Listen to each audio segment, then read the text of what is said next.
जय जय श्रीमन नारायण। मैं सीता श्रीनिवास।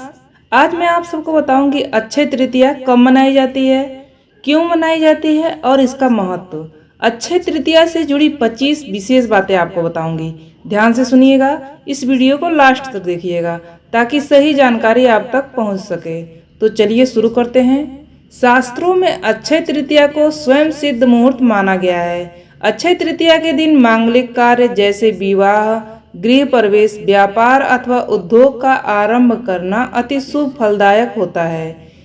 सही मायने में अक्षय तृतीया अपने नाम के अनुरूप शुभ फल प्रदान करती है। अक्षय तृतीया पर सूर्य व चंद्रमा अपनी उच्च राशि में रहते हैं। अक्षय तृतीया से जुड़ी 25 बातें और इसका महत्व। पहला है नया वाहन लेना या गृह प्रवेश करना, आभूषण खरीदना इत्यादि जैसे कार्यों के लिए तो लोग इस तिथि का विशेष उपयोग करते हैं। मान्यता है कि यह दिन सभी का जीवन में अच्छे भाग्य को, सफलता को लाता है। इसलिए लोग जमीन जायदाद संबंधी कार्य, शेयर मार्केट में निवेश, रियल एस्टेट के सौदे का कोई नया बिजनेस शुरू करने जैसे काम भी लोग इसी दिन करने की चाह रखते हैं। दूसरा है अक्षय तृतीया के विषय में मान्यता है कि इस दिन जो भी काम किया जाता है उसमें बरकत होती है। यानी इस दिन जो भी अच्छा काम करेंगे उसका फल कभी समाप्त नहीं होगा। अगर कोई बुरा काम करेंगे तो उस काम का परिणाम भी कई जन्मों तक पीछा नहीं छोड़ेगा। तीसरा है धरती पर देवताओं ने 24 रूपों में अवतार लिया था। इनमें छठा अवतार भगवान परशुराम का था। पुराणों में उनका जन्म अक्षय तृतीया को हुआ था। चौथा है इस दिन भगवान विष्णु के चरणों से धरती पर गंगा अवतरित हुई थी। सतयुग, द्वापर व त्रेता युग के प्रारंभ की गणना इस दिन से होती है। पांचवा है शास्त्रों की इस मान्यता को वर्तमान में व्यापारिक रूप दे दिया गया है, जिसके कारण अक्षय तृतीया के मूल उद्देश्य से हटकर लोग खरीदारी में लगे रहते हैं। वास्तव में यह वस्तु खरीदने का दिन नहीं है, वस्तु की खरीदारी में आपका संचित धन खर्च होता है। छठा है वैशाख के समान कोई मास नहीं है, सतयुग के समान कोई युग नहीं है, वेद के समान कोई शास्त्र नहीं है और गंगा जी के समान कोई तीर्थ नहीं है। उसी तरह अक्षय तृतीया के समान कोई तिथि नहीं है। सातवां है वैशाख मास की विशिष्टता इसमें आने वाली अक्षय तृतीया के कारण अक्षुण्ण हो जाती है। वैशाख मास के शुक्ल पक्ष तृतीया को मनाया जाने वाला इस पर्व का उल्लेख विष्णु धर्मसूत्र, मत्स्य पुराण, नारदीय पुराण तथा भविष्य पुराण आदि में मिलता है। आठवां है यह समय अपनी योग्यता को निखारने और अपनी क्षमता को बढ़ाने के लिए उत्तम है। नौवां है यह मुहूर्त अपने कर्मों को सही दिशा में प्रोत्साहित करने के लिए श्रेष्ठ माना जाता है। शायद यही मुख्य कारण है कि इस काल को दान इत्यादि के लिए सबसे अच्छा माना गया है। 10वां है वैशाख मास के शुक्ल पक्ष की तृतीया को आखा तीज के रूप में मनाया जाता है। भारतीय जनमानस में यह अक्षय तृतीया अक्षय तीज के नाम से प्रसिद्ध है। 11वां है पुराणों के अनुसार इस दिन सूर्योदय से पूर्व उठकर स्नान, दान, जप, स्वाध्याय आदि करना शुभ फलदायी माना जाता है। इस तिथि में किए गए शुभ कर्म का फल क्षय नहीं होता है। इसको सतयुग के आरंभ की तिथि भी माना जाता है, इसलिए इसे कृत युगादि तिथि भी कहते हैं।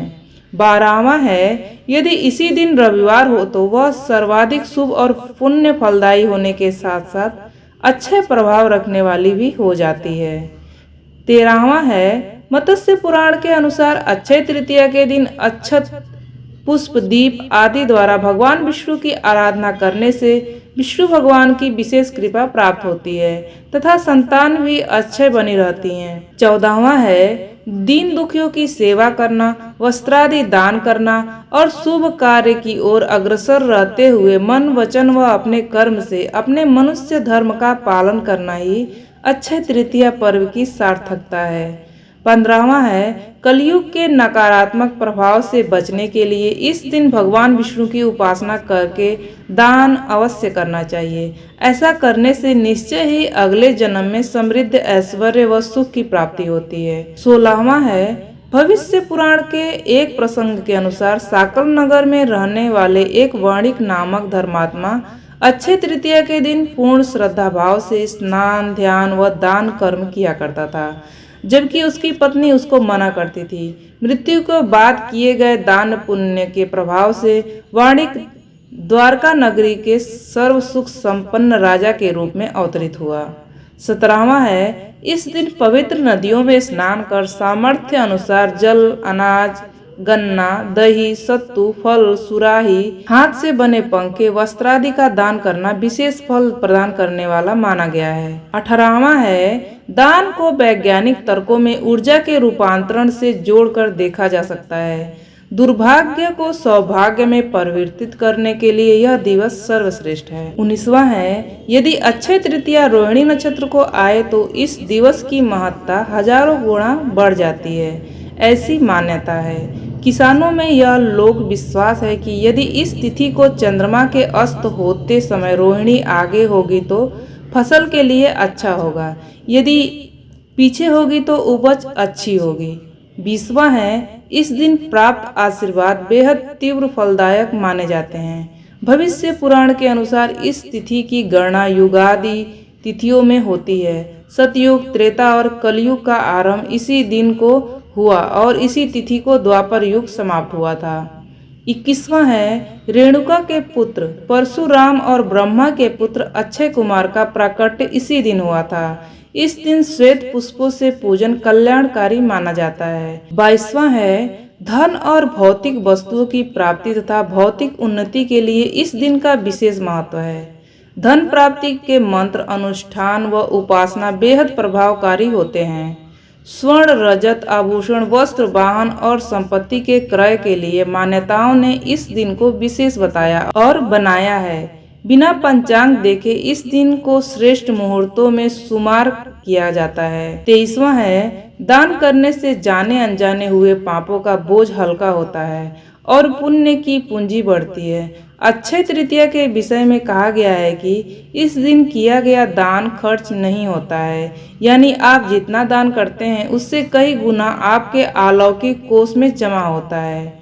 24वां है, मृत्यु के बाद जब अन्य लोक में जाना पड़ता है तब उस धन से दिया गया दान विभिन्न रूपों में प्राप्त होता है।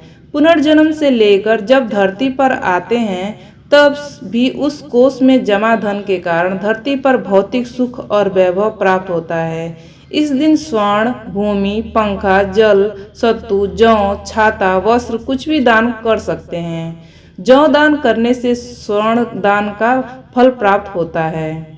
25वां है, इस तिथि को चारों धामों से उल्लेखनीय एक धाम भगवान बद्रीनाथ के पट खुलते हैं। अक्षय तृतीया को ही वृंदावन में श्री बिहारी जी के चरणों के दर्शन वर्ष में एक बार ही होते हैं। ये जानकारी आपको कैसी लगी? इस तरह की जानकारियाँ पाने के लिए आप इस चैनल को सब्सक्राइब कर दीजिएगा। आपका दिन शुभ हो, आपका दिन मंगलमय हो, इसी आशा और विश्वास के साथ इस वीडियो को समाप्त करती हूँ। जय जय श्रीमन नारायण।